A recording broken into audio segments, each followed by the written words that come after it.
Visakha steel ప్లాంట్లో జరిగిన ఘోర ప్రమాదంపై ఆంధ్రప్రదేశ్ ముఖ్యమంత్రి నారా చంద్రబాబు నాయుడు తీవ్ర దిగ్భ్రాంతి వ్యక్తం చేశారు. ప్రమాద వివరాలపై అధికారులతో ఫోన్లో మాట్లాడి పరిస్థితిని సమీక్షించారు. కార్మికుల మృతిపై తీవ్ర ఆవేదన వ్యక్తం చేశారు. క్షతగాత్రులకు అత్యుత్తమ వైద్య సేవలు అందించాలని ఆదేశించారు. అలాగే అన్ని శాఖల సమన్వయంతో పనిచేసి సహాయక చర్యలను వేగవంతం చేయాలని అధికారులను ఆదేశించారు. విశాఖ స్టీల్ ప్లాంట్లో ఘోర ప్రమాదం చోటు చేసుకుంది. ఈ ఘటనలో 8 మంది అక్కడికక్కడే మృతి చెందగా పలువురు కార్మికులకు గాయాలయ్యాయి. SMS2 STC3 హీటు FGలో పెద్ద మొత్తంలో ఉక్కు ద్రవం లీకై మంటలు చెలరేగడంతో ఈ ఘటన జరిగింది. ఈ క్రమంలో భయంతో ఒక్కసారిగా కార్మికులు, ఉద్యోగులు బయటకు పరుగులు తీశారు. మృతి చెందిన వారిలో కాంట్రాక్టు కార్మికులతో పాటు ఉద్యోగులు ఉన్నట్లు తెలుస్తోంది. ఈ ప్రమాదంలో 6 గాయపడగా వారిలో 2 పరిస్థితి విషమంగా ఉంది. గాయపడిన రావూరి మల్లికార్జునరావు, పల్లెల శ్రీనివాస్, అర్జున అప్పారావు, సత్యానంద్, సూరిబాబు, పైడిరాజులను ఆసుపత్రికి తరలించి చికిత్స అందించారు. విశాఖ స్టీల్ ప్లాంట్లో ప్రమాదంపై సీఎం చంద్రబాబు దిగ్భ్రాంతి వ్యక్తం చేశారు. ప్రమాద ఘటనపై అధికారులతో మాట్లాడారు. పలువురు కార్మికులు చనిపోవడంపై ఆయన తీవ్ర ఆవేదన వ్యక్తం చేశారు. ప్రస్తుత పరిస్థితి, సహాయ చర్యలను ముఖ్యమంత్రికి స్టీల్ ప్లాంట్ అధికారులు వివరించారు. అన్ని శాఖల సమన్వయంతో సహాయ చర్యలు చేపట్టాలని చంద్రబాబు ఆదేశించారు. విశాఖ స్టీల్ ప్లాంట్లో చోటు చేసుకున్న ప్రమాదంలో 9 మంది కార్మికులు మృతి చెందిన ఘటనపై రాష్ట్ర ఉప ముఖ్యమంత్రి పవన్ కళ్యాణ్ దిగ్భ్రాంతికి లోనయ్యారు. ప్రమాదం గురించి తెలిసిన విశాఖ జిల్లా కలెక్టర్, నగర పోలీస్ కమిషనర్ ద్వారా వివరాలు తెలుసుకున్నారు. స్టీల్ ప్లాంట్లో చేపట్టిన సహాయక చర్యలపై ఆరా తీశారు. అధికారులంతా సమన్వయంతో సహాయక చర్యల్లో పాల్గొనాలని సూచించారు. క్షతగాత్రులకు మెరుగైన వైద్య సాయం అందించాలని దిశానిర్దేశం చేశారు. మృతుల కుటుంబాలకు ప్రగాఢ సానుభూతి తెలియజేశారు. కూటమి ప్రభుత్వం వారికి అన్ని విధాలా అండగా ఉంటుందన్నారు. పవన్ కళ్యాణ్ మంగళవారం విశాఖ చేరుకుని బాధిత కుటుంబాలను పరామర్శించనున్నారు. విశాఖ స్టీల్ ప్లాంట్ ప్రమాదంలో కార్మికులు మరణించడం తీరని విషాదమని మంత్రి లోకేష్ విచారం వ్యక్తం చేశారు. మృతుల కుటుంబాలకు ప్రగాఢ సంతాపాన్ని మంత్రి లోకేష్ తెలియజేశారు. అదేవిధంగా గాయపడిన వారు త్వరగా కోలుకోవాలని ప్రార్థిస్తున్నానని మంత్రి లోకేష్ ఆకాంక్షించారు. విశాఖపట్నం స్టీల్ ప్లాంట్లో జరిగిన ప్రమాదంపై ఆంధ్రప్రదేశ్ మంత్రి నారా లోకేష్ తీవ్ర దిగ్భ్రాంతి వ్యక్తం చేశారు. ఈ ఘటనలో కార్మికులు మృతి చెందడం తీరని విషాదమని ఆయన ఆవేదన వ్యక్తం చేశారు. మృతుల కుటుంబాలకు తన ప్రగాఢ సంతాపం తెలియజేశారు. ఈ దుర్ఘటనపై స్పందించిన మంత్రి లోకేష్, విశాఖ స్టీల్ ప్లాంట్ ప్రమాదంలో కార్మికులు మృతి చెందడం తీరని విషాదమని, మృతుల కుటుంబాలకు తన ప్రగాఢ సంతాపం తెలియజేస్తున్నానని అన్నారు. గాయపడిన వారు త్వరగా కోలుకోవాలని ప్రార్థిస్తున్నాను అని తెలిపారు. ప్రమాద స్థలంలో సహాయక చర్యలు కొనసాగుతున్నాయని, ప్రభుత్వ యంత్రాంగం పరిస్థితిని నిరంతరం పర్యవేక్షిస్తోందని లోకేష్ తెలిపారు. గాయపడిన వారికి మెరుగైన వైద్య సేవలు అందించేందుకు అన్ని ఏర్పాట్లు చేస్తున్నట్లు ఆయన వివరించారు. క్షతగాత్రులకు అందుతున్న వైద్యం, సహాయక చర్యలను ప్రభుత్వ యంత్రాంగం పర్యవేక్షిస్తోందని మంత్రి స్పష్టం చేశారు. అన్ని చోట్ల రైతులకే ప్రాధాన్యం ఇస్తున్నామని, ఏ రైస్ మిల్లులో అయినా అమ్ముకునే అవకాశం కల్పించామని పౌర సరఫరాల శాఖ మంత్రి నాదెండ్ల మనోహర్ పేర్కొన్నారు. రైతులకు ఉచితంగా టార్పలిన్లు అందించామని, వాట్సాప్ ద్వారానే రైతులు ధాన్యం అమ్ముతున్నారు. ప్రభుత్వం అందిస్తున్న సాయంతో రైతులు ఆనందం వ్యక్తం చేస్తున్నారని వెల్లడించారు. ప్రతి జిల్లాలోనూ రైతుల నుంచి ధాన్యం కొన్నామని వెల్లడించారు. దీపం పథకం ద్వారా గ్యాస్ రాయితీ అందిస్తున్నామని, దీపం పథకం ద్వారా 5 విడతల్లో రాయితీ అందించామని తెలియజేశారు. రాష్ట్రంలో రైతు సంక్షేమాన్ని కేంద్ర బిందువుగా తీసుకుని పారదర్శకత, సాంకేతికత, వేగవంతమైన సేవల సమన్వయంతో సివిల్ సప్లైస్ శాఖ గత 2 సంవత్సరాల్లో చారిత్రాత్మక సంస్కరణను అమలు చేసి దేశవ్యాప్తంగా ఆదర్శంగా నిలిచిందని రాష్ట్ర ఆహార మరియు పౌర సరఫరాల శాఖ మంత్రి నాదెండ్ల మనోహర్ తెలిపారు. రైతు ఎక్కడా ఇబ్బందులు పడకుండా ధాన్యం కొనుగోలులో సంపూర్ణ పారదర్శకత, తక్షణ చెల్లింపులు, మధ్యవర్తుల నిర్మూలన, వినియోగదారులకు నాణ్యమైన సేవలు అందించడం ప్రభుత్వ ప్రధాన లక్ష్యమని పేర్కొన్నారు. సోమవారం రాష్ట్ర సచివాలయం ప్రచార విభాగంలో ఆయన పాత్రికేయులతో మాట్లాడుతూ, రాష్ట్ర ముఖ్యమంత్రి నారా చంద్రబాబు నాయుడు, ఉప ముఖ్యమంత్రి మార్గదర్శకత్వంలో ప్రజాప్రతినిధులు, జిల్లా యంత్రాంగం, కలెక్టర్లు, జాయింట్ కలెక్టర్లు, సివిల్ సప్లైస్ కార్పొరేషన్ అధికారులు, రైతు సహాయక కేంద్రాల సిబ్బంది, వ్యవసాయ శాఖ, పౌర సరఫరాల శాఖ మరియు అనుబంధ శాఖల సమన్వయంతో ఈ విజయాలు సాధ్యమయ్యాయని తెలిపారు. రైతు కష్టపడి పండించిన ప్రతి గింజకు గౌరవం దక్కేలా ధాన్యం విక్రయంలో ఎటువంటి అవాంతరాలు లేకుండా ప్రభుత్వం సమగ్ర చర్యలు చేపట్టిందని అన్నారు. 17,97,000 మంది రైతుల దగ్గర నుంచి 1,29,00,000 మెట్రిక్ టన్నుల ధాన్యం మేము సేకరించాం. ఇదొక చరిత్ర. ఎవరు ఊహించని విధంగా రైతాంగానికి ఒక భరోసా కల్పిస్తూ, గతంలో ఉన్న ఇన్ఎఫిషియెంట్ అడ్మినిస్ట్రేషన్ని టెక్నాలజీని ఉపయోగించుకుని ఎఫిషియన్సీని పెంచుకుంటూ చాలా పారదర్శకంగా ఎవరు కూడా వేలెత్తి చూపలేని విధంగా క్షేత్రస్థాయిలో ఆ మార్పు తీసుకొచ్చి మా సివిల్ సప్లైస్ కార్పొరేషన్ నుంచి మేము అద్భుతంగా ధాన్యం కొనుగోలు విషయంలో రైతాంగానికి బాసటగా నిలబడ్డాం. ఫార్మర్ ఫస్ట్ అప్రోచ్ అంటే రైతుకే ప్రాధాన్యత ఇవ్వాలి ఈ వ్యవస్థలో, ఈ ప్రక్రియలో అనే భాగంగా ఎక్కడ కూడా వెనకడుగు వేయకుండా రైతు సోదరుడికి ఆ విధంగా మేము నిలబడ్డాం. అందులో భాగంగా తాను కష్టపడి పండించిన ధాన్యాన్ని ఏ రైస్ మిల్కైనా అమ్ముకోవచ్చు అనే వెసులుబాటు కల్పించాం. రెండోది, వర్షాకాలంలో చాలామంది రైతులు ఇబ్బంది పడుతున్న ఉద్దేశంతో మొట్టమొదటిసారి రాష్ట్ర చరిత్రలో సివిల్ సప్లైస్ కార్పొరేషన్ నుంచి 50 కోట్ల రూపాయలతోటి మేము తార్పాలిన్లు కొని ఉచితంగా కౌలు రైతులకి, చిన్న రైతులకి వాళ్ళందరినీ కూడా ఆదుకునే విధంగా ఏ ప్రాంతాల్లో ఎక్కువగా తుఫాన్లు వస్తాయో ఆ రైతు సహాయ కేంద్రాల్లోనూ మేము ఉచితంగా టార్పాలిన్లు పంపిణీ చేశాం. 4వ విడత ఏదైతే మార్చి 31వ తారీఖుకి ముగిసిందో అందులో 92,28,000 మంది సుమారు 760 కోట్ల రూపాయలు మేము లబ్ధిదారులకు అందించాం. ఈ 5వ విడతలో ఆల్రెడీ 300 కోట్ల రూపాయలు అడ్వాన్స్ అమౌంట్గా ఈ ఆయిల్ మార్కెటింగ్ కంపెనీస్కి మేము అందించడం జరిగింది. ఏపీలో జగన్ అరాచక పాలన మళ్లీ రాకూడదంటే గొడ్డలి పార్టీ నెవర్ అగైన్, కూటమి అగైన్ అండ్ అగైన్ అని చాటి చెప్పాలని మంత్రి పయ్యావుల కేశవ్ పిలుపునిచ్చారు. ప్రజలు ఇచ్చిన 93% స్ట్రైక్ రేట్తో కూటమి ప్రభుత్వం అధికారంలోకి వచ్చి 2 ఏళ్లు పూర్తయిందని వ్యాఖ్యానించారు. నాడు పోలింగ్ బూత్ స్థాయిలో వెనుకడుగు వేయకుండా జెండా పట్టుకుని నిలబడిన ప్రతి కార్యకర్త శ్రమ ధైర్యమే ఈ విజయానికి కారణమని పేర్కొన్నారు. ముఖ్యమంత్రి చంద్రబాబు ఎప్పుడూ లీగల్ లైన్ దాటి అధికారాన్ని ఉపయోగించరని, కానీ జగన్ మాత్రం ప్రతిరోజు లైన్ దాటుతుంటారని మంత్రి పయ్యావుల కేశవ్ ఆరోపించారు. సిగరెట్ తాగడం ఆరోగ్యంపై ఎంత ప్రభావం చూపుతుందో సమాజానికి వైసీపీ అంతకంటే హానికరమని వ్యాఖ్యానించారు. ఆంధ్రప్రదేశ్లో మళ్లీ జగన్ అరాచక పాలన రాకూడదంటే గొడ్డలి పార్టీ నెవర్ అగైన్, కూటమి అగైన్ అండ్ అగైన్ అనే నినాదాన్ని ప్రజల్లోకి తీసుకువెళ్లాలని మంత్రి పిలుపునిచ్చారు. ప్రజలు ఇచ్చిన 93% స్ట్రైక్ రేటుతో కూటమి ప్రభుత్వం అధికారంలోకి వచ్చి విజయవంతంగా 2 ఏళ్లు పూర్తి చేసుకుందని గుర్తు చేశారు. పోలింగ్ బూత్ స్థాయిలో వెనుకడుగు వేయకుండా నిలబడిన కార్యకర్తల శ్రమ ధైర్యమే ఈ చారిత్రాత్మక విజయానికి కారణమని పేర్కొన్నారు. కార్యకర్తల త్యాగాలను మర్చిపోతే ఏ రాజకీయ పార్టీ కూడా మనుగడ సాగించలేదని, రాబోయే స్థానిక సంస్థల ఎన్నికల్లో సర్పంచులు, ఎంపీటీసీలు, జడ్పీటీసీలను గెలిపించుకోవడానికి నేతలంతా కష్టపడాల్సిన సమయం ఆసన్నమైందని అన్నారు.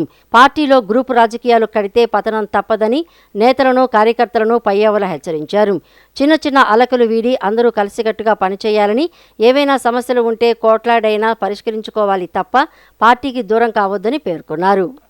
ఎక్కడైనా తప్పులో పొరపాట్లు జరిగితే దాన్ని గుర్తు చేయాల్సిన బాధ్యత మండల గ్రామ స్థాయి నాయకులు అనేటువంటిది ఈరోజు నేను చెప్తా ఉన్నాను. రాజకీయంలోకి వచ్చేటప్పటికి కొత్త వాళ్ళు అధికారంలోకి వస్తేనే ముందు వచ్చి నిలబడతా ఉంటారు. వాళ్ళు అంగీలు నలిగిండవు కాబట్టి బిర్యానీ కనపడతారు కళ్ళకు కూడా.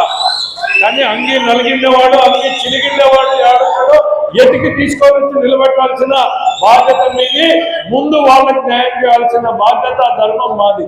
అట్లయితేనే రాజకీయం ఇంకా 30 ఏళ్ళు 40 ఏళ్ళు నడుస్తుంది అనేటువంటి కూడా ఈ సందర్భంగా చెప్తా ఉన్నాను. ఇదేదో వేదిక మీద స్పీచ్లు ఇచ్చే చెప్తా ఉండేది కాదు.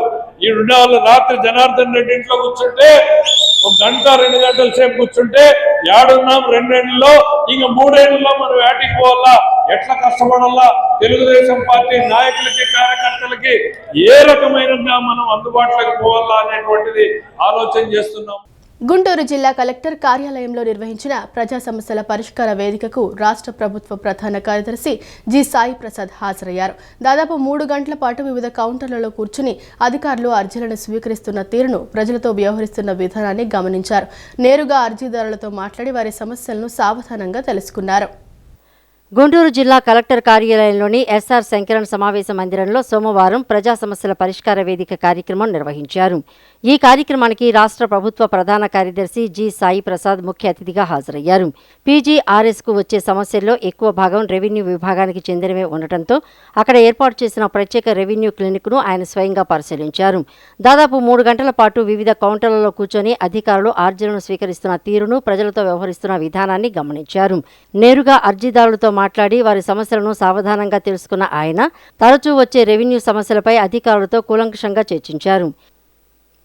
ఈ వేదికలో జిల్లా collector CM Saikanth Varma, joint collector Ashutosh Srivastava కూడా పాల్గొని ప్రజల నుంచి అర్జీలను స్వీకరించారు.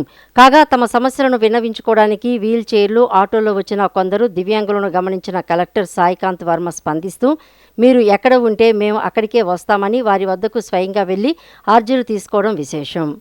ఈ కార్యక్రమంలో డిఆర్ఓ షేక్ ఖాజావాలితో పాటు ఇతర జిల్లా అధికారులు పాల్గొన్నారు. పశ్చిమ గోదావరి జిల్లాకు చెందిన తన వీరాభిమాని సత్యనారాయణ కోరిక మేరకు ముఖ్యమంత్రి చంద్రబాబు నాయుడు ఆయన్ను బస్సులోకి పిలిపించుకుని ఆత్మీయంగా మాట్లాడారు. సత్యనారాయణ కుమారుడి వైద్యానికి అవసరమైన సహాయం చేస్తానని హామీ ఇచ్చిన సీఎం ఆయనకు ఇల్లు నిర్మించి ఇవ్వాలని కలెక్టర్ను ఆదేశించారు. గ్రామంలో డ్రైనేజీ సదుపాయం కల్పించాలని సత్యనారాయణ కోరగా అన్ని విధాలా ఆదుకుంటామని ముఖ్యమంత్రి భరోసా ఇచ్చారు. ఎప్పటి నుంచో తనను చూడాలనుకుంటున్న ఓ అభిమాని కోరికను ముఖ్యమంత్రి నారా చంద్రబాబు నాయుడు తీర్చారు. పశ్చిమ గోదావరి జిల్లా ఆజంట నియోజకవర్గం కామధేనువు లంక గ్రామానికి చెందిన సత్యనారాయణ అనే వృద్ధుడు సీఎం చంద్రబాబుకు వీరాభిమాని. తమ నియోజకవర్గానికి చంద్రబాబు వస్తున్నారని, దూరం నుంచైనా ఆయన చూడాలని మాట్లాడిన వీడియో వైరల్ అయి సీఎం చంద్రబాబు దృష్టికి వెళ్లిన విషయం తెలిసిందే. సత్యనారాయణ గారు సిద్ధాంతంలో కలుద్దాం అని సీఎం రిప్లై కూడా ఇచ్చారు. ఈ నేపథ్యంలో సోమవారం మీ భూమి మీ హక్కు కార్యక్రమంలో పాల్గొనేందుకు సిద్ధాంతం వెళ్లిన సీఎం చంద్రబాబు కార్యక్రమం అనంతరం తన బస్సులోకి సత్యనారాయణను ప్రత్యేకంగా పిలిపించుకున్నారు. కాసేపు ఆత్మీయంగా మాట్లాడి కుటుంబ వివరాలు, ఆరోగ్యం గురించి ఆరా తీశారు. తన కుమారుడు అనారోగ్యంతో బాధపడుతున్నాడని, అతనికి వైద్య సాయం అందించాలని సత్యనారాయణ ముఖ్యమంత్రిని కోరారు. తమ గ్రామానికి డ్రైనేజీ సదుపాయం కల్పించాలని ముఖ్యమంత్రికి విన్నవించారు. తన అభిమాని కుమారుడికి వైద్యం చేయిస్తానని భరోసా ఇచ్చిన సీఎం సత్యనారాయణకు ఇల్లు నిర్మించి ఇవ్వాలని కలెక్టర్ను ముఖ్యమంత్రి చంద్రబాబు ఆదేశించారు. నా బాబు త్రిపుత్రులు మీరు ఎన్టీ వారు, నారా చంద్రబాబు నాయుడు గారు, పవన్ కళ్యాణ్, ముగ్గురు త్రిపుత్రులు, విష్ణుయేశ్వర బ్రహ్మమహేశ్వరులు. నేను ఏడుకుంటున్నాను. కూర్చోండి కూర్చోండి. ఏంటి విశేషాలు చెప్పండి బాబు. ఎన్నాళ్ళకే కాపాడ్డారు నా కొడుకి. ఎన్నాళ్ళ మట్టు ఆశపడుతున్నారా మన ఈ బాబుని అట్టిని. ఈడేంటి ఈడే తీసి 2 కోట్ల మన పాకడికి వచ్చేస్తాడు. సరే పాకేసుకున్నానండి. రాన్పల్లి మనకనే మగిలి ఉంటుందండి. వచ్చి పొద్దున్నే సందాలు వచ్చేస్తాడండి. నేను ఆయనతో ఏదో ఉంటానండి. కబుర్లు చెప్తా ఉంటాడా? చెప్తాడండి. చెప్తాండి ఈడేలు చేస్తాడండి. సాయం చెప్తా ఉంటాడు. సైకిల్ దొక్కుతాడు. ఎంత వయసు ఎంత? 96 అండి. 96 దాకండి. బ్రిటిష్ పరిపాలనలో 15-16 సంవత్సరాలు త్యాగం చేశాను మన వ్యవసాయం పని. ఆ పాడి గోట్లు వాళ్ళలో బ్రిటిష్ వాళ్ళు టోపీలు వాళ్ళ దగ్గర ఉన్న డ్రెస్సు 10 కేజీలు ఉంటాయి. పాడి గోట్లు. నీ ఆరోగ్యానికి కారణం ఏంటి బాబు? దేవుడు ఇచ్చిన వరం, మీరు ఇచ్చిన వరం. నేను ఏతేనే అరిగిపోద్దు ఇప్పటికి. బీబీ కానీ షుగర్ కానీ లేదు. కానీ ఇప్పుడు కోరుకుంటున్నాను. మా ఆవిడకి లేదండి. 2 పూటలు తింటారు. కూడుంటే 3 పూటలు తింటారు. ఆవిడ పేరేంటి? ఏం చేస్తుంది ఆవిడ? వయసు ఎంత? 80 సంవత్సరాలు అండి. ఆవిడకి 80, నీకు 96. క్రీడల్లో గెలుపోటములను సమానంగా స్వీకరించే స్పోర్ట్స్ మ్యాన్ స్పిరిట్ అలవర్చుకోవాలని, అదే స్పిరిట్ జీవితంలో మరిన్ని విజయాలు సాధించడానికి దోహదపడుతుందని రాష్ట్ర పౌర సరఫరాల శాఖ మంత్రి నాదెండ్ల మనోహర్ పిలుపునిచ్చారు. క్రీడల ద్వారా జీవితంలో క్రమశిక్షణ అలవడుతుందని, తాను కూడా ఒక క్రీడాకారుడిగా ఎన్నో కష్టాలను అధిగమించి ఈ స్థాయికి వచ్చానని గుర్తు చేసుకున్నారు. భవిష్యత్తులో మన దేశానికి కామన్వెల్త్ గేమ్స్, ఒలింపిక్స్ వంటి ప్రతిష్టాత్మక పోటీలు వచ్చేలా స్పోర్ట్స్ ఇన్ఫ్రాస్ట్రక్చర్పై ప్రత్యేక దృష్టి పెడతామని మంత్రి హామీ ఇచ్చారు. ముఖ్యమంత్రి నారా చంద్రబాబు నాయుడు, ఉప ముఖ్యమంత్రి పవన్ కళ్యాణ్ నాయకత్వంలోని కూటమి ప్రభుత్వం ఎల్లప్పుడూ యువతను ప్రోత్సహించేందుకు, వారికి అద్భుతమైన అవకాశాలు కల్పించేందుకు సిద్ధంగా ఉందన్నారు. పడమటలోని చెన్నుపాటి రామకోటయ్య ఇండోర్ స్టేడియంలో గుడిపాటి ఫౌండేషన్ చైర్మన్ గుడిపాటి సీతారాం ఆధ్వర్యంలో ఈ నెల 6వ తేదీ నుంచి Andhra Pradesh state open badminton championship 2026 పోటీలు జరిగాయి. ఆంధ్ర, తెలంగాణ నుంచి సుమారు 800 మంది క్రీడాకారులు ఈ పోటీలో పాల్గొన్నారు. అండర్ 11, 13, 15 విభాగాల్లో బాలురు సింగిల్స్ డబుల్స్, బాలికలు సింగిల్స్ డబుల్, మిక్స్డ్ డబుల్ మధ్య పోటీలు రసవత్తరంగా సాగాయి. 3 విభాగాలలో ప్రతిభ కనపరిచిన విజేతలకు బహుమతి ప్రదాన కార్యక్రమానికి ముఖ్య అతిథిగా విచ్చేసిన రాష్ట్ర పౌర సరఫరాల శాఖ మంత్రి నాదెండ్ల మనోహర్ 2 లక్షల రూపాయల నగదు బహుమతిని అందజేశారు. అనంతరం కె సుహాస్ అనే బాలుడికి నాదెండ్ల లలితా భాస్కర్రావు అవార్డును కూడా అందజేసి సుహాస్ను అభినందించారు.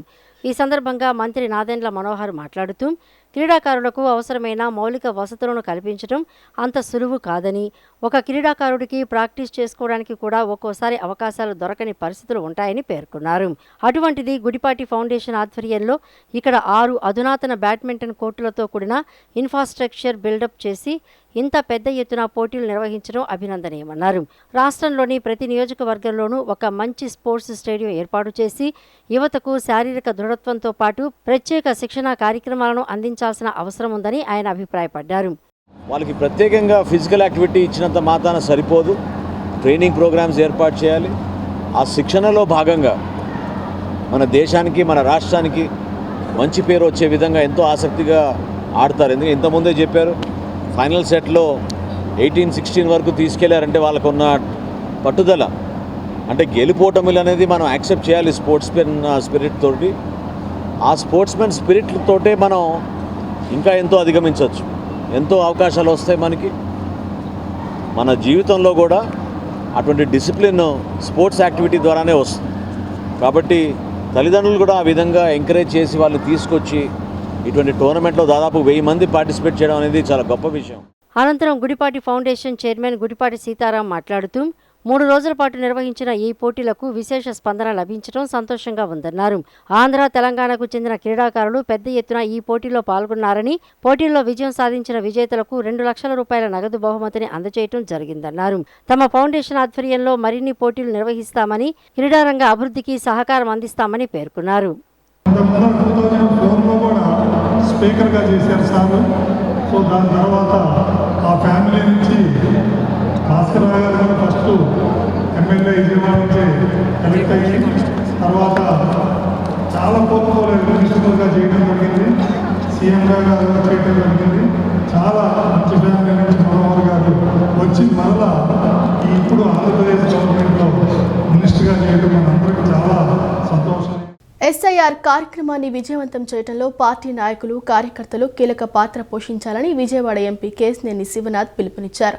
ప్రతి ఇంటిని సంప్రదించి ఓటరు జాబితాలో పేర్లు సక్రమంగా ఉన్నాయో లేదో పరిశీలించాలని, 18 సంవత్సరాలు నిండిన యువతతో పాటు కొత్తగా నివాసం ఏర్పరచుకున్న వారిని తప్పనిసరిగా ఓటరు జాబితాలో నమోదు చేయించాలని సూచించారు. ఎస్ఐఆర్ కార్యక్రమాన్ని విజయవంతం చేయడంలో పార్టీ నాయకులు, కార్యకర్తలు కీలక పాత్ర పోషించాలని విజయవాడ ఎంపీ కేశినేని శివనాథ్ పిలుపునిచ్చారు. విజయవాడ పశ్చిమ నియోజకవర్గ తెలుగుదేశం పార్టీ నాయకులతో చిట్టినగర్ నగరాల కళ్యాణ మండపంలో నిర్వహించిన విస్తృత స్థాయి సమావేశంలో ఆయన ఎస్ఐఆర్ ప్రక్రియపై సమగ్ర అవగాహన కల్పిస్తూ పలు కీలక సూచనలు చేశారు. ఈ సందర్భంగా ఎంపీ చిన్ని మాట్లాడుతూ ఓటరు జాబితా బలంగా ఉంటేనే ప్రజాస్వామ్యం బలంగా ఉంటుందని, ప్రతి అర్హత కలిగిన ఓటరును గుర్తించడం, నమోదు చేయించడం, వారి ఓటు హక్కును కాపాడడం ప్రతి టీడీపీ కార్యకర్త బాధ్యతగా భావించాలన్నారు. ప్రతి ఇంటిని సంప్రదించి ఓటరు జాబితాలో పేర్లు సక్రమంగా ఉన్నాయో లేదో పరిశీలించాలని, 18 సంవత్సరాలు నిండిన యువతతో పాటు కొత్తగా నివాసం ఏర్పరచుకున్న వారిని తప్పనిసరిగా ఓటరు జాబితాలో నమోదు చేయించాలని సూచించారు. అర్హులైన ఓటర్ల పేర్లు అనవసరంగా తొలగిపోకుండా అప్రమత్తంగా ఉండాలని, పేరు, వయసు, చిరునామా, ఫోటో వంటి వివరాల్లో పొరపాట్లు ఉంటే వెంటనే సవరణ చేయించేలా చర్యలు తీసుకోవాలని చెప్పారు. వలస వెళ్లిన వారు, మరణించిన వారి వివరాలను నిబంధనల ప్రకారం అధికారుల దృష్టికి తీసుకువెళ్లాలని, ప్రతి బూత్లో ప్రత్యేక బృందాలు ఏర్పాటు చేసి ఓటరు జాబితా పరిశీలనపై నిరంతరం దృష్టి సారించాలని సూచించారు. బిఎల్ఓలు ఎన్నికల అధికారులతో సమన్వయం పెంచుకొని ప్రజలకు అవసరమైన సమాచారాన్ని అందించాలని కార్యకర్తలకు దిశానిర్దేశం చేశారు. ఎస్ఐఆర్ ప్రక్రియపై కొందరు తప్పుడు ప్రచారాలు, అపోహలు సృష్టించే ప్రయత్నం చేస్తున్నారని, వాటిని నమ్మకుండా ప్రజలకు వాస్తవాలను వివరించాలని ఆయన పేర్కొన్నారు. ఎక్కడ దొంగ ఓట్లు ఉన్నాయో వాటిని తొలగించే విధంగా మేము కార్యక్రమాలు మా వాళ్ళకందరికీ కూడా ఒక అవగాహన చేశాం. తప్పకుండా పశ్చిమ నియోజకవర్గంలో మేము గతకాలంలో కూడా చూస్తే సుపరిపాలనలో 100% పూర్తి చేసిన నియోజకవర్గం ఏదన్నా ఉందంటే ఎన్టీఆర్ జిల్లాలో అది పశ్చిమ నియోజకవర్గం. అది ఇక్కడ ఉన్న సమిష్టి నాయకత్వం వల్లే అది సాధ్యమైంది. అటువంటి సమిష్టి నాయకత్వంలో మరొకసారి ఈ సర్రు కార్యక్రమాన్ని దిగ్విజయంగా పూర్తి చేసి ఇక్కడ ఎప్పుడు రోజు కూడా ఇక్కడ ఉన్న తెలుగుదేశం నాయకులు కానీ కార్యకర్తలు కానీ రోజువారీ కార్యక్రమాలకు ఇబ్బంది లేకుండా సరి కార్యక్రమంలో పాల్గొనే విధంగా మేము ఇక్కడ కార్యక్రమం రూపొందించడం జరిగింది. దేవాదాయ శాఖ పరిధిలోని 3.54 లక్షల ఎకరాల భూముల వివరాలు డిజిటల్ రికార్డులతో భద్రంగా ఉన్నాయని, వాటిలో ఏ ఒక్క సెంటు భూమిని కూడా తొలగించడం జరగదని కమిషనర్ రామచంద్ర మోహన్ స్పష్టం చేశారు. గతంలో జరిగిన సాంకేతిక లోపాల వల్ల 1,00,000కు పైగా సర్వే నెంబర్లు రిపిటేషన్ అయ్యాయని, ప్రస్తుతం కేవలం 22A నిషేధిత జాబితా శుద్ధీకరణ మాత్రమే జరుగుతోందని ఆయన వివరించారు. గొడుగుపేట స్థలం పూర్తిగా దేవాదాయ శాఖ ఆధీనంలోనే ఉందని, సరిహద్దులు ఏర్పాటు చేసిన ఈ స్థలాన్ని పెళ్లిళ్లు, ప్రదర్శనల వంటి తాత్కాలిక అవసరాలకు అద్దెకు తీసుకోవచ్చని తెలిపారు. రాష్ట్రంలో దేవాదాయ శాఖ పరిధిలోని దేవాలయాలకు సంబంధించిన 3,54,000 ఎకరాల భూముల పూర్తి వివరాలు, గ్రామాల వారీగా సర్వే నెంబర్లు మరియు విస్తీర్ణంతో సహా రికార్డుల్లో భద్రంగా ఉన్నాయని దేవాదాయ శాఖ కమిషనర్ రామచంద్ర మోహన్ స్పష్టం చేశారు. ఈ రికార్డులకు సంబంధించిన సాఫ్ట్ కాపీ, హార్డ్ కాపీలతో పాటు డిజిటల్ డేటా కూడా పూర్తిగా అందుబాటులో ఉందని, ఇందులో నుంచి ఏ ఒక్క సర్వే నెంబరును లేదా భూమిని తొలగించడం జరగదని హామీ ఇచ్చారు. గతంలో 2008, 2011, 2016 సంవత్సరాల్లో 3 సార్లు ఈ భూముల వివరాలను సేకరించినప్పుడు కొన్ని సాంకేతిక లోపాలు దొర్లాయని వివరించారు. ఉదాహరణకు ఒకే సర్వే నెంబర్లో దేవస్థానం భూమితో పాటు ఇతర భూములు ఉన్నప్పుడు వాటన్నింటినీ ఒకే బేస్ సర్వే నెంబర్తో నమోదు చేయటం వల్ల అయోమయం నెలకొందని, ప్రస్తుతం జరుగుతున్నదంతా 22A నిషేధిత జాబితా యొక్క ప్యూరిఫికేషన్ మాత్రమేనని స్పష్టం చేశారు. గత ఏడాది కాలంగా క్షేత్రస్థాయిలో మారుమూల ప్రాంతాల్లో ఉన్న దేవస్థానం భూముల వివరాలు కూడా సేకరించి ప్రతి నెల సమీక్షా సమావేశాలు నిర్వహించి ఈ డేటాను ఫైనలైజ్ చేశామని కమిషనర్ తెలిపారు. గతంలో ఒకే దేవస్థానానికి చెందిన భూమి వివరాలు 3 సార్లు నమోదు కావడం వల్ల దాదాపు 1,00,000కు పైగా పునరావృత్తులు వచ్చాయని, దీనివల్ల 22A జాబితాలో భూముల విస్తీర్ణం భారీగా కనిపిస్తూ అయోమయానికి గురి చేస్తోందన్నారు. ఒకసారి 11లో, ఒకసారి 16లో, ఒకసారి 3 సార్లు ఇవ్వడం జరిగింది. అదేవిధంగా సపోజ్ ఒకసారి సర్వే నెంబర్ 1 అని చెప్పి ఇచ్చేడు, బేస్ సర్వే నెంబర్తో ఇచ్చేయడం జరిగింది. తర్వాత మళ్ళీ ఏమైంది, సర్వే నెంబర్ 1లోనే సర్వే నెంబర్ 1/1 దేవస్థానం ఉంది, సర్వే నెంబర్ 1/2, 1/3 ఈ వేరే వాళ్ళే అని గుర్తించి ఇది ఇవ్వటం జరిగింది. కానీ రెండింటిలో అక్కడ ఉండిపోవటం జరిగింది. ఇదంతా ఏంటంటే కరెక్ట్గా చెప్పాలంటే ఆ లిస్టు 22A జాబితాని ప్యూరిఫికేషన్ మాత్రమే జరుగుతుందండి. దేవస్థానానికి సంబంధించిన 3,54,000 ఎకరాల్లో సవివరంగా ఉందన్నాను కదా, సర్వే నెంబర్ వైజు, విస్తీర్ణం వైజు రికార్డు. దాన్ని మేము దాదాపు 1 ఏడాది పాటు కరెక్ట్గా మళ్ళీ ఎక్కడెక్కడ ఉన్నాయి, మారుమూల ఏమైనా మిగిలిపోయి అన్నీ సేకరించి ప్రతి నెల కూడా రివ్యూ మీటింగ్ పెట్టి దాన్ని ఫైనలైజ్ చేయడం జరిగింది. ఇంకెక్కడన్నా మిగిలినయో చూడండి పెట్టి ఆ 3,54,000 ఎకరాల్లో పూర్తి సమాచారం రికార్డు పరంగా సాఫ్ట్ కాపీ, హార్డ్ కాపీ 2 ఉన్నాయి, డిజిటల్గా కూడా ఉంది. దాంట్లో ఏది కూడా తొలగించడం జరగదు. రాబోయే వర్షాకాలం దృష్ట్యా విజయవాడ నగరంలో ముందస్తుగా అన్ని రకాల ముందస్తు జాగ్రత్తలు తీసుకుంటున్నట్లు మున్సిపల్ కమిషనర్ ధ్యానచంద్ర తెలిపారు. గత ఏడాదితో పోలిస్తే తీసుకున్న చర్యల వల్ల ఈసారి భారీ వర్షాలు కురిసినా చాలా రోడ్లపై నీరు నిలవడం లేదని పేర్కొన్నారు. నగరంలో ఎల్లప్పుడూ నీరు నిలిచే కొన్ని ప్రాంతాలను పర్మనెంట్ స్టాగ్నేషన్ పాయింట్స్ గుర్తించి ఆ సమస్యల నుండి శాశ్వతంగా ఉపశమనం కలిగించామని వివరించారు. రాబోయే వర్షాకాలం దృష్ట్యా విజయవాడ నగరంలో అన్ని రకాల ముందస్తు జాగ్రత్తలు తీసుకుంటున్నట్లు మున్సిపల్ కమిషనర్ ధ్యానచంద్ర తెలిపారు. నగరంలోని బుడమేరు, శాంతినగర్ 3 ప్రధాన కాలువలు, నదీ తీర ప్రాంతాల్లో ఎక్కడెక్కడ గుర్రపుడెక్క పెరిగిపోయిందో వాటన్నింటినీ లాంగ్ ఆర్మ్ మిషన్ల ద్వారా తొలగించేందుకు చర్యలు చేపట్టామన్నారు. ముఖ్యంగా డ్రైనేజీ కాలువల ఎండ్ టు ఎండ్ డీసిల్టింగ్ పనులపై ప్రత్యేక దృష్టి పెట్టామని, గత ఏడాదితో పోలిస్తే తీసుకున్న చర్యల వల్ల ఈసారి భారీ వర్షాలు కురిసినా చాలా రోడ్లపై నీరు నిలవడం లేదని పేర్కొన్నారు. నగరంలో ఎల్లప్పుడూ నీరు నిలిచే కొన్ని ప్రాంతాలను గుర్తించి ఆ సమస్యల నుండి శాశ్వతంగా ఉపశమనం కలిగించామని వివరించారు. రాబోయే వర్షాలను తట్టుకునేందుకు మాన్సూన్ యాక్షన్ ప్లాన్ కింద దాదాపు 12 కోట్ల నిధులను మంజూరు చేశామని కమిషనర్ వెల్లడించారు. సో మనకి విజయవాడ మున్సిపల్ కార్పొరేషన్లో మనకి వచ్చే మాన్సూన్కి అన్ని రకాల చర్యలు కూడా మనం తీసుకున్నాము. ముఖ్యంగా గుర్రపుడెక్క ఎక్కడెక్కడ ఉందో, ఆ బుడమేరు ఉండొచ్చు, 3 కెనాల్లో ఉండొచ్చు, రివర్లో కూడా ఎక్కడ పెండింగ్ గుర్రపుడెక్కస్ ఉన్నాయో అన్నీ కూడా తీయడం వరకు చర్యలు తీసుకున్నాము లాంగ్ ఆర్మ్తో. అలాగే డీసిల్టింగ్, ముఖ్యంగా ఎండ్ టు ఎండ్ డీసిల్టింగ్ పైన ప్రత్యేక దృష్టి పెట్టాలి. లాస్ట్ 1 ఇయర్ నుంచి కూడా చూస్తున్నాం. ఇప్పుడు చూస్తుంటే లాస్ట్ ఇయర్కి ఈ ఇయర్కి చాలా రోడ్స్ కూడా వర్షం వచ్చినా కూడా ఇనండేట్ అవ్వట్లేదు. సో కొన్ని పాయింట్స్ మనము పర్మనెంట్ స్టాగ్నేషన్ నుంచి బయట తీయడం జరిగింది. సో అలాగనే వచ్చే వర్షానికి మాన్సూన్ యాక్షన్ ప్లాన్ కింద దాదాపుగా 12 కోట్లు శాంక్షన్ కూడా ఇస్తూ దానికి సంబంధించిన పంపింగు, అలాగే పైనుంచి ఏమైనా పులిచింతల నుంచి లేదు బుడమేరు నుంచి వాటర్ రిలీజ్ చేసినా కూడా ఈ డౌన్ స్ట్రీమ్ ఏరియాస్లో అలర్ట్ పెడుతూ ఎక్కడ కూడా ఎలాంటి నష్టం జరగకుండా ఒక టార్గెట్ మోడ్లో ముందెళ్ళడానికి వీఎంసీ అన్ని రకాల చర్యలు తీసుకుంది. అర్జీల పరిష్కారంలో ప్రజల సంతృప్తే పనితీరుకు గిట్టురాయని, సేవల నాణ్యతే సుపరిపాలనకు సరైన పరిమాణమని విషయాన్ని గుర్తించి అధికారులు ప్రజల ఫిర్యాదుల పరిష్కారంపై ప్రత్యేక దృష్టి పెట్టాలని కలెక్టర్ డాక్టర్ జి. లక్ష్మీశ ఆదేశించారు. ఫిర్యాదుల పరిష్కారం అనంతరం జిల్లా స్థాయి అధికారులు స్వయంగా ఫిర్యాదుదారులతో మాట్లాడి సమస్య పరిష్కారంపై వారి అభిప్రాయాలను తెలుసుకోవాలని పేర్కొన్నారు. ఫిర్యాదుల పరిష్కార నాణ్యతపై పూర్తి బాధ్యత సంబంధిత అధికారులదేనని స్పష్టం చేశారు. కలెక్టరేట్ శ్రీ పింగళి వెంకయ్య సమావేశ మందిరంలో ప్రజా స్నేహపూర్వక పీజీఆర్ఎస్ కార్యక్రమం జరిగింది. అంతకుముందు కలెక్టర్ లక్ష్మీశ శాఖల వారీగా అర్జీల పరిష్కారంపై సమీక్షా సమావేశం నిర్వహించారు. ఇంతవరకు ఎన్ని అర్జీలు అందాయి, ఎన్ని పరిష్కరించారు, పరిష్కార నాణ్యత తదితర అంశాలను పరిశీలించారు. ఈ సందర్భంగా కలెక్టర్ మాట్లాడుతూ ప్రతి అర్జీ సత్వర పరిష్కారానికి చర్యలు తీసుకోవాలని, ప్రజా ఫిర్యాదుల పరిష్కార వ్యవస్థను మరింత ప్రజా స్నేహపూర్వకంగా పారదర్శకంగా నిర్వహించేందుకు అన్ని శాఖల అధికారులు ప్రత్యేక దృష్టి సారించాలని సూచించారు. అర్జీల పరిష్కారంలో నిర్లక్ష్యం, బాధ్యతారాహిత్యం కనిపిస్తే సహించేది లేదని హెచ్చరించారు. అర్జీలు పునరావృతం కాకుండా చూసుకోవాలని స్పష్టం చేశారు. ఫిర్యాదులను స్వీకరించే సమయంలోనూ పరిష్కరించే ప్రక్రియలోనూ అధికారులు నిబద్ధత, సానుభూతితో వ్యవహరించాలని ఆదేశించారు.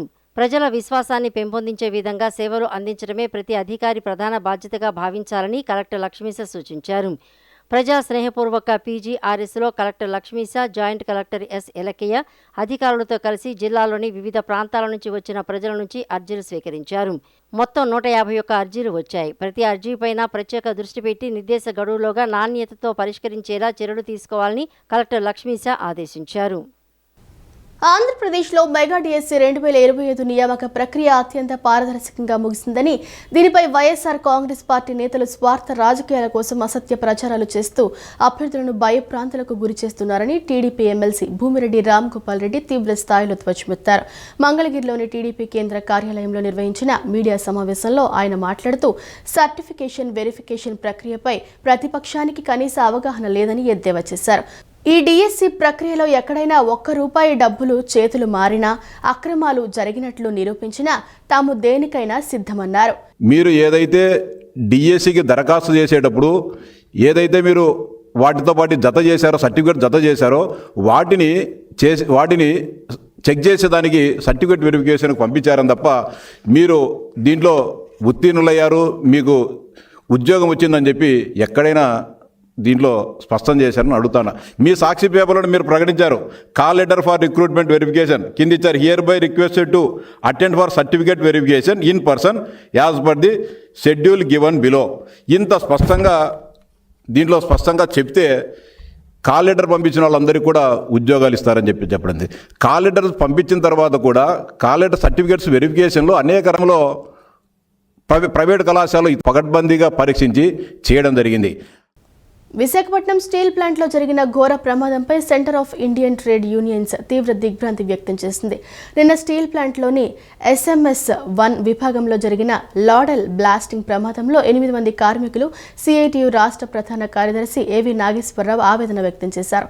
ప్లాంట్ యాజమాన్యం మెయింటెనెన్స్ పనుల్లో నిర్లక్ష్యం వహించడం వల్లే ఈ ప్రమాదం జరిగిందని, ఇది యాజమాన్య వైఫల్యమేనని విమర్శించారు. ఈ ఘటనపై తక్షణమే న్యాయ విచారణ జరిపించి బాధ్యులైన CMDపై కఠిన చర్యలు తీసుకోవాలని వారు డిమాండ్ చేశారు. అలాగే చనిపోయిన ప్రతి కార్మికుని కుటుంబానికి ₹5 కోట్ల ఎక్స్గ్రేషియాతో పాటు కుటుంబంలో ఒకరికి పర్మనెంట్ ఉద్యోగం కల్పించాలని, ప్లాంట్లో తక్షణమే సేఫ్టీ ఆడిట్ నిర్వహించాలని కోరారు. SMS-1 దగ్గర లాడెల్స్ ఈ బకెట్లో ఓర్ తీసుకెళ్ళి క్రమంలో ఈ ప్రమాదం జరిగింది. 500 డిగ్రీల టెంపరేచరు. ఈ లాడెల్స్ని మెయింటెనెన్స్ సరిగా చేయట్లేదు యాజమాన్యం.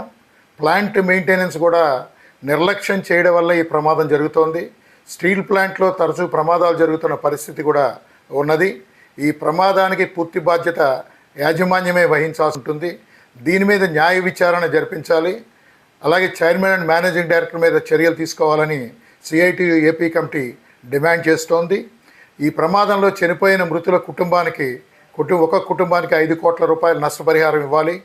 కుటుంబంలో ఒకరికి రెగ్యులర్ ఉద్యోగం ఇవ్వాలని చెప్పి CITU AP కమిటీ డిమాండ్ చేస్తోంది. ఇటువంటి ప్రమాదాలు పునరావృతం కాకుండా సేఫ్టీ ఆడిట్ నిర్వహించాలి. ఈ ప్రమాదాలు జరగకుండా జాగ్రత్తలు తీసుకోవాలి. మెగా డిఎస్సీలో 100కు 100% అర్హులకే ఉద్యోగాలు ఇస్తే అవకతవకలంటూ వైసీపీ రాద్ధాంతం చేయడం సరికాదని తెలుగుదేశం ఎమ్మెల్సీలు కంచర్ల శ్రీకాంత్ దుయ్యబట్టారు. కూటమి ప్రభుత్వంలో ప్రభుత్వ పాఠశాలలను మెరుగుపరిచి ఉత్తమ ఫలితాలను సాధిస్తే వైసీపీ నేతలు ఓర్వలేకపోతున్నారని ఆగ్రహం వ్యక్తం చేశారు. వైసీపీ హయాంలో ఉద్యోగాలు ఇవ్వకపోగా ఇప్పుడు ఆ పనిచేస్తున్న ప్రభుత్వాన్ని విమర్శించడం సరికాదని హితవు పలికారు. టీడీపీ కేంద్ర కార్యాలయంలో నిర్వహించిన మీడియా సమావేశంలో ఎమ్మెల్సీ కంచర్ల శ్రీకాంత్ మాట్లాడుతూ డీఎస్సీ విజయంపై వైసీపీ అసత్య ప్రచారాలు చేస్తోందని ఆగ్రహం వ్యక్తం చేశారు. గత 5 ఏళ్ల వైసీపీ పాలనలో జాబ్ క్యాలెండర్ కానీ డీఎస్సీ కానీ విడుదల కాకపోవడంతో నిరుద్యోగులు తీవ్రంగా నష్టపోయారని విమర్శించారు. అయితే చంద్రబాబు నాయుడు ఇచ్చిన హామీ మేరకు అధికారంలోకి రాగానే మెగా డీఎస్సీపై తొలి సంతకం చేశారని 100కు పైగా కోర్టు కేసులు ఎదురైనా వెనక్కి తగ్గకుండా మంత్రి నారా లోకేష్ పర్యవేక్షణలో అత్యంత పారదర్శకంగా సాంకేతికత ఆధారంగా ఎంపిక ప్రక్రియను విజయవంతంగా పూర్తి చేశారని గుర్తు చేశారు. ప్రభుత్వ విద్యా వ్యవస్థను బలోపేతం చేసే దిశగా కూటమి ప్రభుత్వం అడుగులు వేస్తోందని, స్పోర్ట్స్ కోటా నియామకాల్లో వైసీపీ చేస్తున్న ఆరోపణలో ఎలాంటి నిజం లేదని శ్రీకాంత్ స్పష్టం చేశారు. ఒకవేళ అవినీతి జరిగి ఉంటే ఇప్పటికీ 39 పోస్టులు ఎందుకు ఖాళీగా ఉంటాయని ఆయన ప్రశ్నించారు. మేము అధికారంలోకి వస్తే డీఎస్సీని రద్దు చేస్తాం అంటూ వైసీపీ నేతలు చేస్తున్న వ్యాఖ్యలు 16,000 మంది నిరుద్యోగ యువత భవిష్యత్తుతో ఆడుకోవడమేనని మండిపడ్డారు. ఇచ్చిన మాటను నిలబెట్టుకుంటూ చంద్రబాబు నాయుడు గారు మొదటి సంతకం నిరుద్యోగాల కోసం మెగా డిఎస్సీ మీద సంతకం పెట్టి ఒక చరిత్రకి శ్రీకారం చుట్టారు. 16,347 పోస్టులకి నోటిఫికేషన్ ఇచ్చి దాని నిర్వహణ బాధ్యతలు నారా లోకేష్ గారికి, యువ నాయకులకి అప్పచెప్తే విద్యాశాఖ మంత్రివర్యులకి ఒక ఇబ్బంది రాకుండా ఈ డిఎస్సిని పర్ఫెక్ట్గా నడపాలి అని చెప్పని 100 పైచిలకు కేసులు వేసినా కూడా 2-3 గంటలు కూడా నిద్రపోకుండా ఆ డిఎస్సి ఏదైతే ఆ ఎగ్జిక్యూట్ చేసే టైంలో చంద్రబాబు నాయుడు గారు అయితేనేమి, నారా లోకేష్ గారు అయితే అధికారులతోటి కంటిన్యూస్గా చర్చలు జరిపి ఎక్కడ ఏ ఇబ్బందులు రాకుండా డిఎస్సిని అద్భుతంగా నిర్వహించటం. వ్యవసాయం అంటే కేవలం పంటలు పండించడమే కాదు, దానికి అనుబంధ రంగాలను జోడిస్తే అద్భుతాలు సృష్టించవచ్చని నిరూపిస్తున్నాడు ఈ రైతు. సాఫ్ట్వేర్ ఉద్యోగాన్ని మించిన సంపాదనతో తోటి యువతకు ఆదర్శంగా నిలుస్తున్నాడు. కృష్ణా జిల్లా గన్నవరం మండలం కొండపావులూరు గ్రామానికి చెందిన రైతు మసిముక్కు శ్రీనివాసరావు విజయగాథపై సిటీ కేబుల్ ప్రత్యేక కథనం. కృష్ణా జిల్లా గన్నవరం మండలం కొండపావులూరు గ్రామానికి చెందిన రైతు మసిముక్కు శ్రీనివాసరావు సంప్రదాయ వ్యవసాయానికి సరికొత్త ఆలోచనలు జోడించారు. తనకున్న పొలంలో పలు రకాల పంటలు పండిస్తూనే అనుబంధంగా గొర్రెల పెంపకాన్ని ప్రారంభించి ఐ డంపింగ్ లాభాలు గడిస్తున్నారు. పూర్తి ఆధునిక పద్ధతుల్లో షెడ్యూల్ నిర్మించి మార్కెట్లో మంచి డిమాండ్ ఉన్న నెల్లూరు బ్రీడ్ గొర్రెలను ఆయన పెంచుతున్నారు. ప్రస్తుత కాలంలో వాతావరణ మార్పుల కారణంగా వ్యవసాయంలో ఆశించిన స్థాయిలో దిగుబడులు రావడం లేదు, పెట్టుబడులు కూడా దక్కని పరిస్థితి. ఇలాంటి తరుణంలో అధైర్యపడకుండా శ్రీనివాసరావు ప్రత్యామ్నాయ మార్గాన్ని ఎంచుకున్నారు. తన పొలంలోనే గొర్రెల ఫామ్ ఏర్పాటు చేసి ఒక సాఫ్ట్వేర్ ఉద్యోగి కంటే మెరుగైన నెలసరి ఆదాయాన్ని ఆర్జిస్తున్నారు. నాణ్యమైన బ్రీడ్ కావడంతో చుట్టుపక్కల ప్రాంతాల వారే నేరుగా వచ్చి తన వద్ద గొర్రెలను కొనుగోలు చేస్తున్నారని ఆయన సంతోషం వ్యక్తం చేస్తున్నారు. చదువుకున్న ప్రతి యువకుడు కేవలం ఉద్యోగాల వెంటే పడకుండా స్వయం ఉపాధి వైపు అడుగులు వేయాలని శ్రీనివాసరావు పిలుపునిస్తున్నారు. ఇలాంటి అనుబంధ రంగాల్లో రాణిస్తే ఆర్థికంగా స్థిరపడటమే కాకుండా దేశ ఆర్థిక వ్యవస్థ బలోపేతానికి తోడ్పడవచ్చని ఆయన అభిప్రాయపడుతున్నారు. నష్టాల వ్యవసాయంలో లాభాల బాట పడుతూ తోటి రైతులకు, నేటి యువతకు మార్గదర్శకంగా నిలుస్తున్న శ్రీనివాసరావు ప్రయత్నం నిజంగా అభినందనీయం. అయితే నిరుద్యోగాలు కొంతమంది అడుగుతున్నారు, కానీ వాళ్ళు కష్టపడే ఉద్దేశం ఉంటే మాత్రం ఈ ఫీల్డ్లోకి రావచ్చు, ఇబ్బంది లేదు. కష్టపడాలి, వర్కర్లను పెడతాము, వాళ్ళు ఎంతవరకు గ్యారెంటీ. ఏదో మా తాత చచ్చిపోయాను ఒక వారం రోజులు వెళ్ళాము అనుకోండి, ఆ వారం మనం నిలబడి చేసుకుని వాటిని జాగ్రత్త చూసుకునే ఓపిక ఉంటే వస్తే మాత్రం సాఫ్ట్వేర్లు కూడా పనికిరారు. మీరు అన్ని కొన్ని టీవీల్లో అట్లా చూస్తున్నారు, సాఫ్ట్వేర్లు వచ్చేసి ఇప్పుడు ఈ ఫామ్లు పెడుతున్నారు, పందుల ఫామ్ పెడుతున్నారు, గొర్రెల ఫామ్ పెడుతున్నారు. అదంతా వాస్తవమే. అది కష్టపడే ఉద్దేశం ఉండాలి. ఇక 24 గంటలు కూడా కష్టపడేటట్టు ఉంటేనే మనం దీంట్లో దిగాలి. దీంట్లో దిగితే మాత్రం చాలా బాగుంటుంది. ఏది సింపుల్గా ఒక 10 లక్షలు పెట్టుకుంటే నెలకు 60-70 వేలు ఊరిని అన్ని బాగా తీసుకోవచ్చు మనం. ఇంకా అంతకంటే ఏం కావాలి. లేదు మేము కొద్దిగా లాంగ్ స్టైల్లో చేయగలం అంటే కనుక ఎన్ఎల్ఎం సెంట్రల్ గవర్నమెంట్ స్కీమ్ ఉంది, ఆ స్కీమ్కి ద్వారా వెళ్తే 10 లక్షలు మన ఏదో 10 లక్షలు సబ్సిడీ ఇస్తారు. 50 లక్షలైనా వాళ్ళు 50 లక్షలు సబ్సిడీ ఇస్తారు. ఈ షెడ్ పెట్టాలంటే నేను ప్రస్తుతానికి వ్యవసాయంలో అంత ఏం కనపడతలేదు. దాని మీద ఏంటంటే ఇప్పుడు ఈ ధాన్యం పోనీ అతను తుఫాన్ వస్తుంది, ఏ టైంకి చేతికి వస్తాయో లేదో తెలియదు. పంట మార్కెట్ రేట్లు, ఎరువుల రేట్లు, కూలి రేట్లు అన్ని పెరిగిపోయినాయి. దుక్కు తినాలంటే ఆయిల్ రేట్లు పెరిగిపోయినాయి, వాళ్ళు దుక్కు రేట్లు పెంచేశారు. ఎరువుల రేట్లు విపరీతంగా పెరిగిపోయినాయి. యూరియా కట్ట దొరకట్లేదు ఇప్పుడు కావాలన్నా. అలా పరిస్థితుల్లో మనం ఇక దాని మీద అనవసరంగా నిదానంగా దీంట్లోకి వచ్చి దీన్ని చూసుకుందామని చెప్పేసి నేను వచ్చాను. వెంటిలేటర్ చికిత్స కూడా పనిచేయని పరిస్థితుల్లో ఈసీఎంఓ అనేది అందుబాటులో ఉన్న అత్యాధునిక లైఫ్ సపోర్ట్ విధానాల్లో ఒకటని తాడేపల్లిలోని మణిపాల్ ఆసుపత్రి consultant interventional pulmonology doctor Lokesh Gutta తెలిపారు. సరైన సమయంలో జోక్యం చేసుకోవడం, అత్యాధునిక సాంకేతికత, పలు విభాగాల వైద్యుల సమన్వయం ఉంటే ఎంత క్లిష్టమైన పరిస్థితుల్లోనైనా ప్రాణాలను కాపాడవచ్చని అన్నారు. గుమ్మ వెంకట్రావు అనే వ్యక్తికి ఎక్మో ద్వారా ప్రాణాలు కాపాడి సాధారణ స్థితికి తెచ్చామన్నారు. ఇలాంటి అత్యవసర సేవలు ప్రాంతీయంగానే అందుబాటులో ఉండటం ఎంత ముఖ్యమో ఈ రోగి కోలుకోవడం ద్వారా స్పష్టమైంది అని తెలిపారు. తాడేపల్లిలోని మణిపాల్ ఆసుపత్రిలో నిన్న విలేకరుల సమావేశం నిర్వహించారు. అత్యంత విషమ స్థితిలో ఆసుపత్రికి వచ్చిన వ్యక్తికి ఎక్మో ద్వారా ప్రాణాలను ఎలా కాపాడింది వివరించేందుకు నిర్వహించిన సమావేశంలో తీవ్రమైన శ్వాసకోశ వైఫల్యం వచ్చినప్పుడు వెంటిలేటర్ చికిత్స కూడా సరిపోని పరిస్థితుల్లో ఎక్మో ఎలా ప్రాణాలను కాపాడగలదో ఈ సమావేశంలో వివరించారు.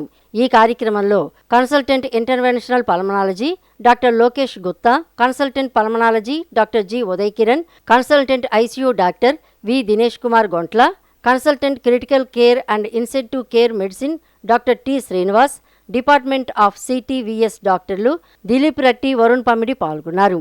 ఈ సందర్భంగా వారు మాట్లాడుతూ గుమ్మ వెంకట్రావు అత్యంత విషమ స్థితిలో ఆసుపత్రిలో చేరగా ఆక్సిజన్ స్థాయి కేవలం 60% పడిపోయిందన్నారు. పరీక్షల్లో ఆయనకు తీవ్రమైన ఏఆర్డీఎస్ ఉన్నట్లు తేలిందని, ventilator support, prone positioning, antibiotics, ఇతర అన్ని రకాల అత్యవసర చికిత్సలు అందించినప్పటికీ పరిస్థితి మరింత దిగజారిందన్నారు. సాధారణ చికిత్సలు ఫలితం ఇవ్వకపోవడంతో వైద్యులు ఎక్మో సపోర్ట్ను ప్రారంభించారని చెప్పారు. ఈ వ్యవస్థ తాత్కాలికంగా ఊపిరితిత్తుల పనిని నిర్వహిస్తూ అవి కోలుకునే సమయాన్ని కల్పించిందని తెలిపారు. రోగి 27 రోజుల పాటు ఐసీయూలో చికిత్స పొందారని, చికిత్స కొనసాగుతున్న సమయంలో పేషెంటు శ్వాసనాళాల్లో భారీగా రక్తస్రావం కూడా జరిగిందని, దీంతో వెంటనే రిజర్డ్ బ్రోంకోస్కోపీ నిర్వహించి శ్వాసనాళాలని అడ్డుకున్న పెద్ద రక్తపు గడ్డలను తొలగించామన్నారు. అనంతరం 2 వారాల పాటు ఎక్మో సపోర్టు, నిరంతర పర్యవేక్షణ, రెస్పిరేటరీ రిహాబిలిటేషన్, ఫిజియోథెరపీ మరియు వివిధ విభాగాల వైద్యుల సమన్వయంతో సమగ్ర చికిత్స అందించారన్నారు. వచ్చినప్పుడు అంతకుముందు బాగా తిరిగే వ్యక్తి సడన్గా జ్వరం వచ్చి, దగ్గు వచ్చి, తర్వాత ఆయాసం వచ్చి సడన్గా లంగ్స్ ఫెయిల్ అయిపోయి వెంటిలేటర్ మీకు వెళ్ళిపోతారు. సో అంతకుముందు బాగానే తిరిగేవాడు కదా, మరి వాళ్ళని వదిలేయాలా, మనం కాపాడాలా, సాధ్యమైనంత వరకు బతికించడానికి ట్రై చేయాలి. అందులో భాగంగానే ఫస్ట్ వెంటిలేటర్ పెడతాం. వెంటిలేటర్ పెట్టిన తర్వాత చాలామంది యాక్చువల్ రికవర్ అవుతారు. అట్లీస్ట్ 70 to 80% మనం వెంటిలేటర్ పెట్టిన వ్యక్తులు మనం బయటకు తీసుకురాగలుగుతున్నాం ఈరోజు. సో కానీ కొంతమంది ఒక 10-20% బాగా లంగ్స్ డ్యామేజ్ అయిపోయిన తర్వాత వెంటిలేటర్ కూడా సరిపోనప్పుడు నెక్స్ట్ ఏం చేయాలి, వదిలేస్తే చనిపోతాడు ఆ వ్యక్తి. అదే మనకి 100 మందికి ఈ వెంటిలేటర్ ఫెయిల్ అయ్యి కూడా తర్వాత మనం ఎక్మో గన్ మిషన్ పెడితే ఇట్లాంటి పేషెంట్స్కి అందులో 30 నుండి 40 మంది మనం సేవ్ చేయగలం. బోర్లో పడుకోబెడతామండి ఆక్సిజన్ లెవెల్స్ మెయింటైన్ అవ్వని వాళ్ళకి. ఇవన్నీ మెయింటైన్ అవ్వని వాళ్ళకి మనం ఈ ఎక్మో అనేది ఆఫర్ చేయడం అనేది జరుగుతుందన్నమాట. ఇది కూడా ఎట్లాగంటే as a bridge to recovery అంటే ఇది కూడా ఒక సపోర్టివ్ థెరపీ అనమాట. మనం పెట్టే మందులకు కానీ కొంతమంది 5 రోజులకో 7 రోజులకో లేదంటే కొంతమంది 14 రోజులకో మనిషికి రికవరీ అనేది వేరీ అవుతూ ఉంటుంది. కాకపోతే ఇన్ని రోజులకి మన సపోర్టివ్ డివైస్ అనేది అవసరం. అది దేనికి, మంచిగా ఆక్సిజన్ మెయింటైన్ చేయడం కానీ అవనివ్వండి, చెడు గాలి కార్బన్ డైఆక్సైడ్ తీయడానికైనా అవ్వాలి. మంచి టెక్నాలజీతో కూడినటువంటి ఆధునిక పరికరాలు ప్రతి ఒక్కటి కూడా ఇవాళ మన హాస్పిటల్లోనే, మన అమరావతిలోనే, మన అందుబాటులోనే, మనందరికీ సామాన్యులకు అందుబాటులో ఉన్నటువంటి రేట్స్లోనే ట్రీట్మెంట్ అనేది మణిపాల్లో ఇవాళ ఇవ్వటం జరుగుతున్నది. ఇలాంటి పేషెంట్స్ మనం గతంలో మొన్న మధ్య కలుసుకున్నాం. హార్ట్ ట్రాన్స్ప్లాంట్ సక్సెస్ఫుల్గా చేసాం, లివర్ ట్రాన్స్ప్లాంట్స్ అవుతున్నాయి. దెన్ రోబోటిక్స్లో మనం చెయ్యని డిపార్ట్మెంట్ అంటూ ఏం లేదు. రోబోటిక్స్లో start from semi robotic dental దగ్గర నుంచి జనరల్ సర్జరీ చేస్తున్నాం, గ్యాస్ట్రో సర్జరీ చేస్తున్నాం. ఈ వార్తలు ఇంతటితో సమాప్తం. మరో బులెటిన్తో మళ్ళీ కలుద్దాం. అంతవరకు సెలవు, నమస్కారం.